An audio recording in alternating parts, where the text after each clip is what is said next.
Changes by Tupac. I see no changes. Wake up in the morning and I ask myself, is life worth living? Should I blast myself? So भाइयों, पाक का ये गाना है about racism, political issues, cocaine etcetera, और इसमें हमें ज्यादातर कॉन्शियस हिप हॉप ही सुनने को मिलेगा, सिमिलर टू 295 बाय सिद्धू भाई, क्योंकि इन दोनों गानों का जो कॉन्सेप्ट का टॉपिक है वो लगभग सेम ही है, दैट इज पॉलिटिक्स, जो कि आपको आगे पता चलेगा। इस गाने में फीचर किया है टैलेंट ने, जो कि एक ग्रुप है, और जो इस गाने की बीट और कोरस है वो सैंपल किया गया है द वेट इज नाम के एक गाने से। और वैसे तो इस गाने के पहले भी बहुत सारे वर्जन्स बन चुके हैं, लेकिन आज जो हम ब्रेक डाउन करने वाले हैं वो मेन वाला है। सो हाँ जी, क्या चल रहा है अभी, and welcome to the brand new episode of hip hop के ब्रेक डाउन। सो ज्यादा शानेगिरी ना करते हुए चलिए चलते हैं। सो सबसे पहले हम आ जाते हैं पहले वर्स पे। I see no changes. Wake up in the morning and I ask myself, is life worth living? Should I blast myself? So I see no changes, ये इस गाने की वन ऑफ द मेन लाइनों में से एक है, क्योंकि इससे वो रेफर कर रहे हैं सोसाइटी को जिसमें वो रह रहे हैं और जिसमें बहुत प्रॉब्लमैटिक चीजें हो रही हैं, जैसे कि रेसिज्म एंड ऑल। सो पाक ने अपनी पूरी जिंदगी ऐसे गाने गाए जिससे ये सिचुएशन ठीक हो सके, लेकिन फिर भी उनको कोई रिजल्ट नहीं दिखा। सो इसीलिए उन्होंने कहा है कि उनको कोई भी चेंज नहीं दिख रहा, मतलब कि कोई भी बदलाव नहीं दिख रहा। और इसी वजह से उन्होंने अगली लाइन में कहा है कि मैं सुबह उठता हूं और सोचता हूं कि मैं जो लाइफ जी रहा हूं वो सही भी है कि नहीं। और इसी के साथ वो पूछ रहे हैं कि मुझे सुसाइड कर लेना चाहिए, क्योंकि एक तो मैं गरीब हूं और उससे भी बदतर बात यह है कि मैं ब्लैक हूं।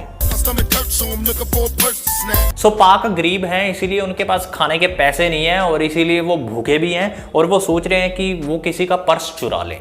Cops give a damn about a Negro. Pull a trigger, kill him, he's a hero.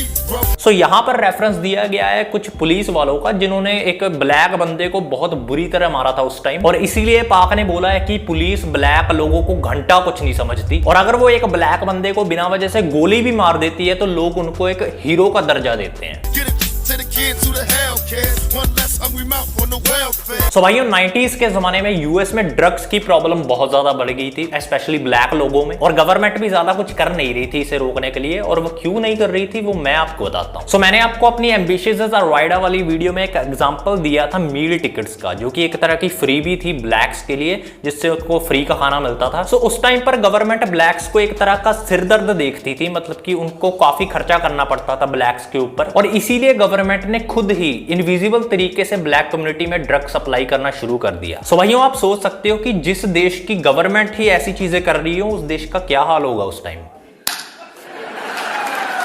First ship 'em, don't let 'em deal with brothers. Give 'em guns, step back, watch 'em kill each other. वही बात है कि government ही पहले black community को gun supply करती है, cocaine supply करती है, और फिर आराम से बैठकर उनको मरते हुए देखती है। और यहाँ पर शायद एक रेफरेंस भी लिया गया है ईरान कॉन्ट्रा अफेयर का। इसे समझाने बैठूंगा तो वीडियो आधे घंटे की बन जाएगी, इसलिए यूट्यूब पर सर्च मार लेना, ठीक है।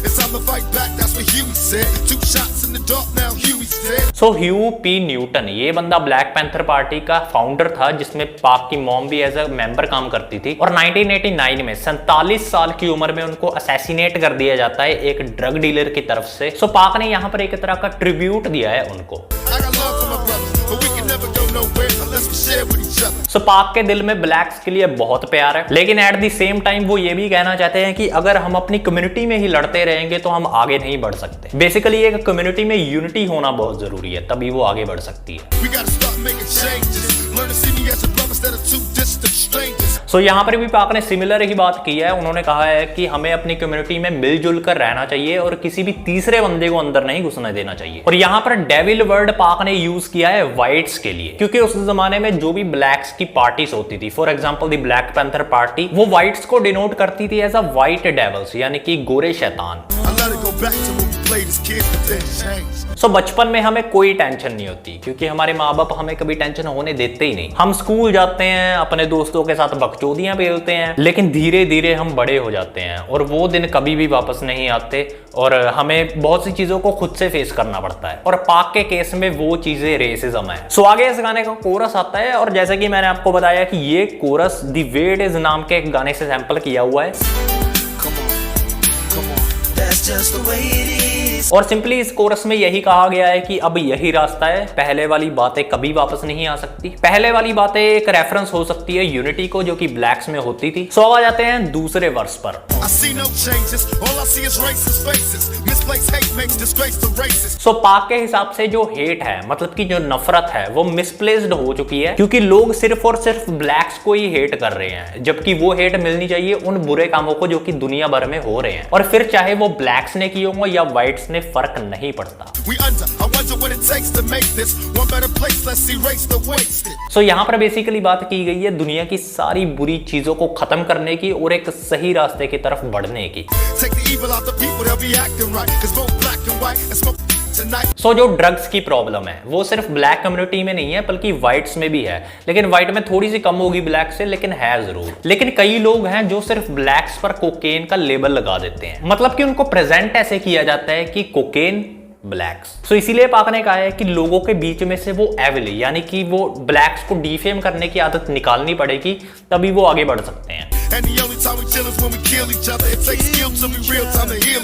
अब समझो दो भाई हैं, उनकी आपस में बिल्कुल नहीं बनती, मतलब कि एक दूसरे का मुंह देखकर भी वो खुश नहीं है। ऐसे में बहुत मुश्किल से उनके माँ बाप उन दोनों को इकट्ठे भेज देते हैं एक दुकान पर, और फिर जो वो कुत्तों की तरह लड़ते हुए वापस आते हैं ना, बस यही कहानी है ब्लैक्स और व्हाइट्स की। दोनों की आपस में बिल्कुल नहीं बनती, और अगर गलती से हमने उनको इकट्ठा कर भी दिया तो भी हमें वायलेंस ही देखने को मिलेगा। ये उस टाइम की बात कर रहा हूँ, आज नहीं है ऐसा। Are you sure about that? नहीं।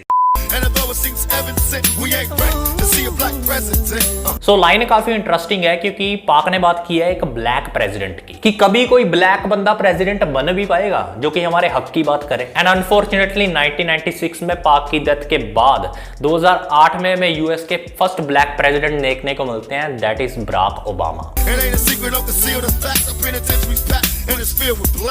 सो पाक बस ये चाहते हैं कि लोगों से फैक्ट ना छुपाए जाएं, और वो फैक्ट है ये। भाइयों ये ग्राफ देखो, ये है अमेरिका की जेलों का हाल, जिसमें ब्लैक्स की गिनती कहीं ज्यादा है व्हाइट्स के मुकाबले। अब पाक ने कहा है कि इससे पता चलता है कि उनके साथ कितनी इनइक्वालिटी होती है, क्योंकि पुलिस छोटी छोटी बातों पे ब्लैक्स को जेल में धकेल देती है।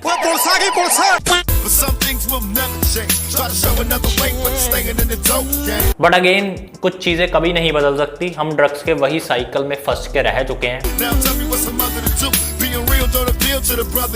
सो हम सब के अंदर एक चीज होती है जो कि हमें बार बार डिस्ट्रैक्ट करती रहती है बुरे कामों की तरफ। हम जैसों के लिए वो चीज इंस्टाग्राम भी हो सकती है, मुट्ठी भी हो सकती है, लेकिन ब्लैक्स के लिए वो डिस्ट्रैक्शन था गैंग एक्टिविटीज, ड्रग्स एक्सेट्रा। और इस लाइन में फिर से यही बात की है कि हमें इन सब चीजों से दूर रहना चाहिए ताकि हम एक अच्छी लाइफ जी सके।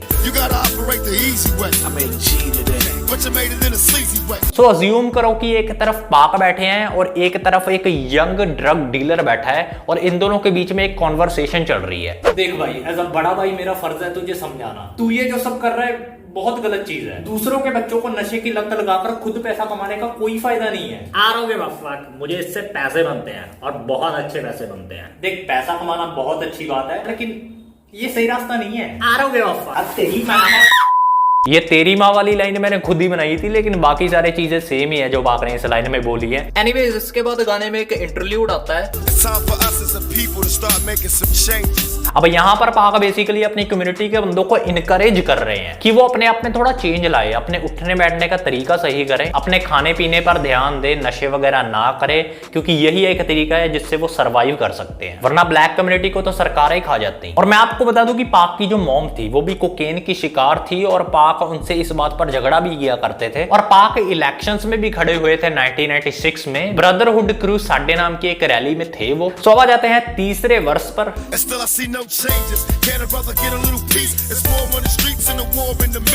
सो यहाँ पर एक रेफरेंस लिया गया है गल्फ वॉर का। सो गल्फ वॉर के बारे में आपने स्कूल में पढ़ा ही होगा, जो कि कुवैत और अमेरिका के बीच में हुई थी 1991 से लेकर 1992 तक। अगर आपको भी नहीं याद था तो ताली दो, मुझे भी रिसर्च करते हुए याद आया। 4 बार बोल रहे हैं पढ़ने निकले वाले छात्रों को। सो इस लाइन में पाक ने काइंड ऑफ कंपेयर किया है गल्फ वॉर को to the drugs war in the streets. तो पाक ने यहाँ पर गवर्नमेंट को क्रिटिसाइज किया है क्योंकि वो गरीबी को खत्म करने में इतना ध्यान नहीं दे रहे जितना कि वो बाकी चीजों में दे रहे हैं। For example drugs. अमेरिका में 2 टर्म्स बनाई गई थी, that is war on poverty and war on drugs. लेकिन वॉर ऑन पॉवर्टी पर सरकार कम ध्यान दे रही थी एज कंपेयर टू अदर्स, जो कि वन ऑफ द मेन जड़ है ब्लैक कम्युनिटी की।